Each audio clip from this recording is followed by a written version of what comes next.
الشیطان الرجیم بسم اللہ الرحمن الرحیم الحمد للہ الذی نزل الفرقان على عبده لیکون للعالمین نذیرا والصلاة والسلام علی المبعوث رحمة للعالمین محمد بن عبد اللہ وعلى آلہ الغر الميامين واللعنة الدائمة على أعدائهم أجمعين إلى يوم الدين. قال الله سبحانه إنما المؤمنون الذين إذا ذكر الله وجلت قلوبهم وإذا تليت عليهم آياته زادتهم إيمانا وعلى ربهم يتوكلون الذين يقيمون الصلاة ومما رزقناهم ينفقون أولئك هم المؤمنون حقا لهم درجات عند ربهم ومغفرة ورزق كريم. صدق الله العلي العظيم. میں نجف اشرف شیعان حیدر کرار کا دینی دارالخلافہ اس پاک سرزمین سے اپنے بھائی بیٹوں بیٹیوں سے مخاطب ہوں. میں نے یہ جو 3 آیتیں آپ کی خدمت میں تلاوت کی ہیں، خداوند عالم ان آیات میں ان مومنین کی صفات بیان فرما رہا ہے کہ جن صفات کو حاصل کرنے سے انسان بلند درجہ ایمان پر فائز ہو سکتا ہے. واضح رہے اور واضح ہے کہ انسان اگر چاہے مسلمان اور مومن بنے تو خداوند عالم نے مومنین سے کہا لا الہ الا اللہ کہو تاکہ تم شرک سے پاک ہو جاؤ، اور حکم کیا کہ محمد الرسول اللہ صلی اللہ علیہ وآلہ کہو تاکہ کفر سے تمہارا دل پاک ہو جائے، اور علی ولی اللہ کہو تاکہ نفاق سے تمہارا دل پاک ہو جائے. جب انسان شرک کی مصیبت، کفر کی نجاست اور نفاق کی پلیدگی سے پاک ہو جائے تو اب وہ مومن بن جاتا ہے. غدیر خم کا اعلان ہمیں یہ آخری پیغام تھا رسول کا کہ جس کے واسطے سے ہمیں بتایا گیا کہ ہم رسول اسلام کے اعلان نبوت سے ہم شرک اور کفر سے پاک ہو گئے تھے، اور خدا کی رحمت نے گوارا نہ کیا کہ ہم نفاق سے بھی پاک نہ ہوں. غدیر خم پر مولا کے ہاتھ کو بلند کر کے جناب رسول اسلام نے فرمایا کہ میرا خلیفہ ہے اور اس کے اوپر ایمان لاؤ تاکہ تمہارے دل نفاق سے بھی پاک ہو جائے. اب مومن بن گئے ہو، اب مومن بن گئے ہو تو ان آیتوں کی طرف توجہ کریں جن کی میں نے تلاوت کی ہے. خدا فرماتا ہے انما المؤمنون، اچھے صرف اولا درجے کے اچھے درجے کے مومن وہی ہے اذا ذکر اللہ وجلت قلوبہم، جب خدا کو ذکر یاد کرتے ہیں تو ان کا دل خوف خدا سے لرزنے لگتا ہے۔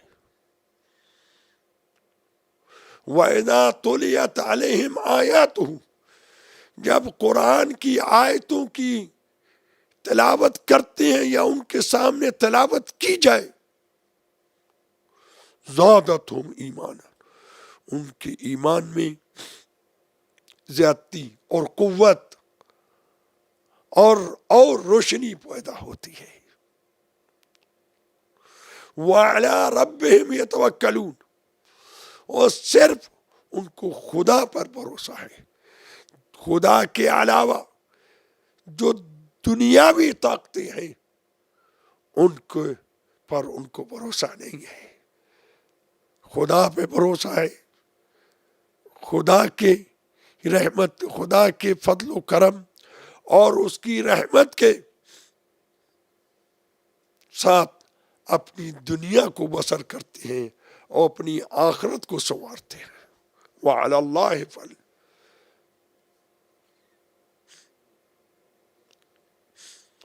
خدا پر بھروسہ کرتے ہیں۔ الَّذِينَ يُقِيمُونَ الصَّلَاةَ، اور ان کے اور تیسری خصلت یہ ہے، چوتھی خصلت، پہلے یہ ہے کہ وہ مومن ہے، اس کے بعد جب خدا کو یاد کرتے ہیں تو دل خوف خدا سے لرزتا ہے۔ دو، وہ جب قرآن کی آیتیں پڑھتے ہیں یا سنتے ہیں تو ان کے ایمان میں زیادتی ہوتی ہے، اور خدا پر، صرف خدا پر بھروسہ رکھتے ہیں، خدا کے علاوہ کسی سے نہیں ڈرتے ہیں، صرف خدا سے ڈرتے ہیں۔ اور اس کے بعد ایک اور صفت بیان ہوتی ہے، الذین یقیمون الصلاۃ، جو نماز کو اقامت، نماز کو برپا کرتے ہیں۔ یہ نہیں کہا کہ نماز پڑھتے ہیں، نماز پڑھنے سے انسان صرف وہ نمازی بنتا ہے، لیکن دوسروں کو جو بے نمازی ہیں ان کو امر بالمعروف کر کے نماز کی طرف توجہ دلاتا ہے تو وہ نماز کو قائم کرتا ہے۔ وَإِمَّا رَزَقْنَاهُمْ يُنْفِقُونَ، جو خدا نے، یہ اور صفت ہے، جو خدا نے ان کو دیا ہے رزق، اس کو خدا کی راہ میں صرف کرتے ہیں۔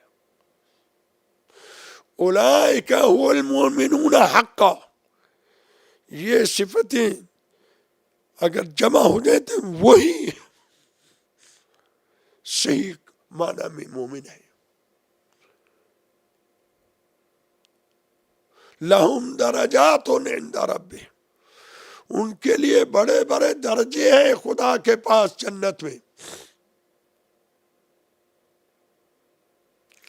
ومغفرہ ورزق کریم، اور گناہ کی معافی، اور جنت میں وہ رزق ہوگا جو بغیر کسی منفی اثر کے، دنیا میں جو بھی آپ رزق کھاتے ہو، اگر زیادہ ہو جائے تو اس میں گڑبڑ کرتا ہے، کم ہو گڑبڑ کرتا ہے۔ تمام قسمیں جو رزق کی دنیا میں ہے، ہر رزق کے اوپر ایک منفی پہلو ہے، اگر اس سے ہم ہاتھ سے باہر بڑھ گئے تو وہ رزق نہیں رہے گا بلکہ مصیبت بن جائے گی۔ جنت میں جو رزق ہے اس میں یہ منفی پہلو نہیں ہوگا۔ یہ معنی ہے رزق کریم تھا، جتنی بھی کھاؤ، جتنا بھی پیو، جتنا بھی پہنو، کیونکہ وہ رزق کریم ہے۔ دنیا میں جو رزق ہے یہ رزق کریم نہیں ہے۔ یہ ہے مومن کی صفتیں۔ جب مومن میں یہ صفتیں جمع ہو جائے تو وہ صحیح مومن کہلانے کا حقدار ہے۔ میں اس مناسبت سے مومنین کو متوجہ کرنا چاہتا ہوں۔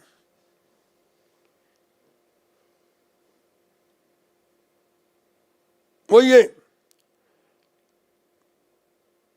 مومنین کا فریضہ ہے کہ دوسروں کے سامنے جو مومن نہیں ہے، خواہ وہ اپنے آپ کو مسلمان کہلاتے ہوں یا نہ کہلاتے ہوں، ان کے سامنے رسول اسلام کے اخلاق سے پیش آئے اور اپنے اخلاق کے ساتھ دین محمد صلی اللہ علیہ وآلہ، وہ دین جس کا ایک رکن عظیم ولایت اہل البیت اور جس کا اعلان غدیر خم میں ہوا، اس ایمان کا صحیح چہرہ اپنے اخلاق، اپنے کریکٹر کے ساتھ لوگوں کے سامنے پیش کرے، ورنہ صرف دل میں ایمان رکھنا، لوگوں کے ساتھ اخلاق سے پیش نہ آنا، یہ مومن ہونے کے لیے کافی نہیں ہے۔ اور میری دوسری نصیحت یہ ہے کہ مومنین کرام کا فریضہ ہے کہ آپس میں اختلاف رائے کو، جو بعض لوگوں کے درمیان ہے، کسی موضوع پہ اختلاف رائے ہو، اس کو ٹولے بازی،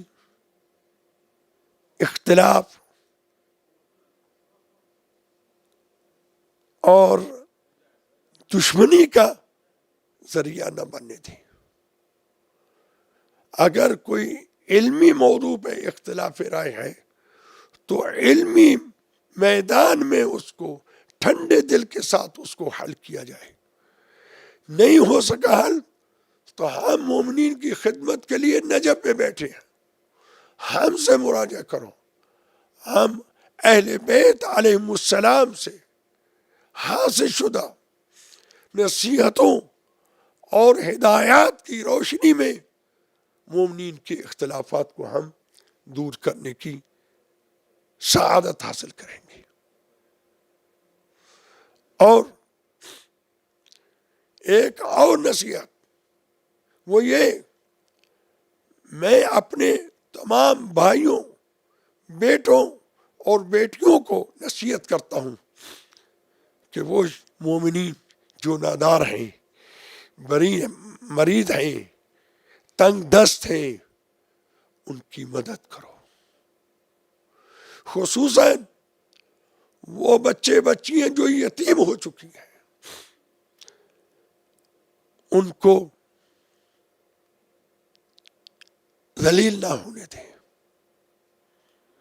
کتنی بری بات ہے، میرا اور آپ کا بچہ غدیر کے دن کسی اور عید کو نئے جوتے، نئے کپڑے پہن کے باہر نکلے، اور شیعوں کے یتیم بچے بچیاں ان کے پہننے کو جوتا نہ ہو، ان کے کھانے کے لیے ان کے پہننے کے کپڑے نہ ہو۔ معصوم نبی اکرم سے روایت ہے، آپ نے فرمایا کہ جو یتیم کی مدد کرتا ہے، اس کی کفالت کرتا ہے، یعنی اس کی ذمہ داری اپنے سر لیتا ہے، اس کی بلڈنگ اور قصر قیامت کے دن رسول کے قصر کے ساتھ یوں ملے ہوئے ہوں گے۔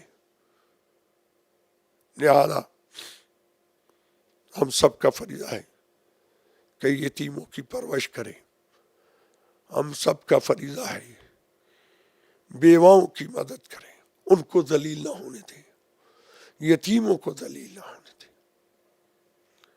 اگر ہم اپنے آپ کو ان آیات جن کی میں نے تلاوت کی ہے، ان آیات میں جو صفت مومنین کی بیان کی گئی ہیں، ان صفتوں کو ہم اپنانا چاہتے ہیں تو میری ان نصیحتوں پہ عمل کرو۔ میں تمام مسلمانوں کو، تمام مومنین کو عید غدیر کی مبارک دیتا ہوں اور دعا کرتا ہوں خداوند عالم مجھے اور آپ سب کو ہر سال یہ عید دیکھنے کی توفیق عطا فرمائے اور اس عید سے فائدہ اٹھانے کی توفیق عطا فرمائے۔ اس غدیر کو نہ بھولیے۔ غدیر کے دن مولا امیر المومنین کی زیارت ہے، اس زیارت کو جو نجف میں آ سکتا ہے وہ آئے، جو نہیں آ سکتا جس جگہ بھی دنیا میں ہے مولا کے قبر کی طرف متوجہ ہو کر یہ غدیر کی زیارت پڑھے، تاکہ ہم اس زیارت کے غدیر کے بعد امام زمانہ کے ساتھ ہم عہد و پیمان کریں کہ مولا ہم آپ کے منتظر ہیں۔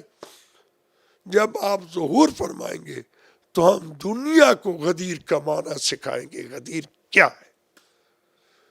خداوند عالم سب مومنین کی حاجات پورا کرے اور مجھے دین و مبین کی مزید خدمت کی توفیق ہو۔